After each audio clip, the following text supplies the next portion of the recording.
Hello viewers, স্বাগতম জানাচ্ছি আমার ইউটিউব চ্যানেল একে আল্ট্রাটেকের পক্ষ থেকে। বর্তমানে ম্যাক্সপ্লেয়ার ওয়েবসাইটের একটি আপডেট আসার ফলে অনেকেই কম্পিউটার কিংবা ল্যাপটপে ম্যাক্সপ্লেয়ার ইনস্টল করতে পারছেন না।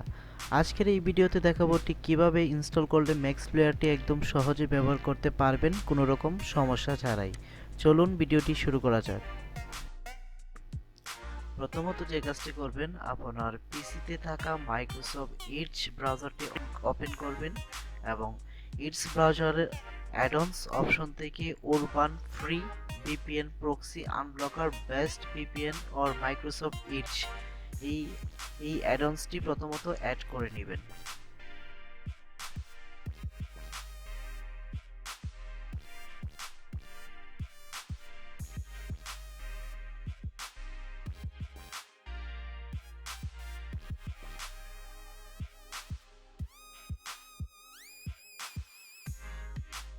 অ্যাডন্সটি ইনস্টল না হওয়া পর্যন্ত কিছুক্ষণ অপেক্ষা করুন।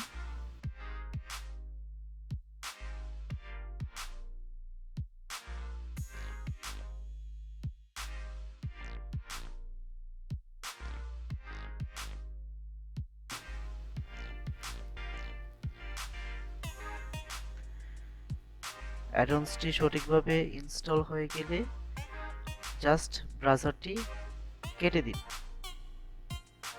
কেটে আবার নতুন করে মাইক্রোসফট এডজ ব্রাউজারটি আবার ওপেন করেন। ওপেন করে আপনি সরাসরি চলে যাবেন। আবার কি করবেন, এখানে মাইক্রোসফট এই যে অ্যাডন্সের যে আপনার ভিপিএনটি অ্যাড করা হয়েছিল ওই ভিপিএনটি সরাসরি অন করে নেবেন। এখানে O2 সার্ভার থেকে এখানে ইন্ডিয়া সিলেক্ট করে তারপর এখানে স্টার্ট করবেন। স্টার্ট হওয়ার পর কিছুক্ষণ অপেক্ষা করবেন। অপেক্ষা করার পর mxplayer.in এই ওয়েবসাইটটিতে সরাসরি ভিজিট করবেন। এখানে mxplayer.in তাদের ওয়েবসাইটের যে মুভি সিরিজ থেকে শুরু করে সব প্রায় এখানে চলে আসছে।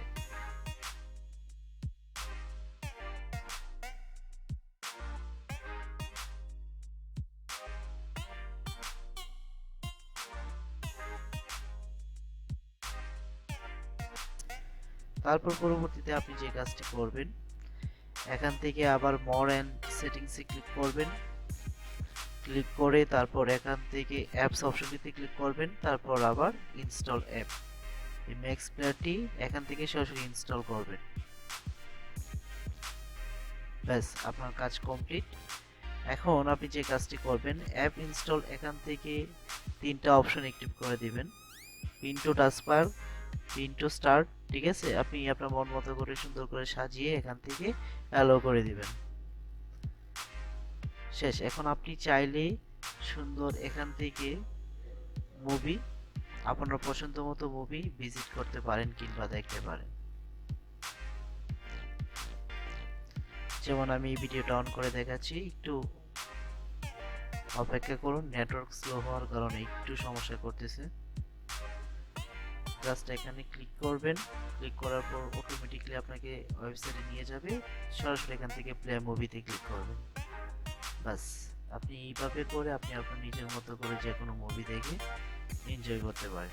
তারপরও ম্যাক্সপ্লেয়ার ইনস্টল করতে কারো কোনো অসুবিধা হলে অবশ্যই আমাদেরকে কমেন্টে জানাবেন। আমরা চেষ্টা করব সমস্যাটি সমাধান করার জন্য। ধন্যবাদ।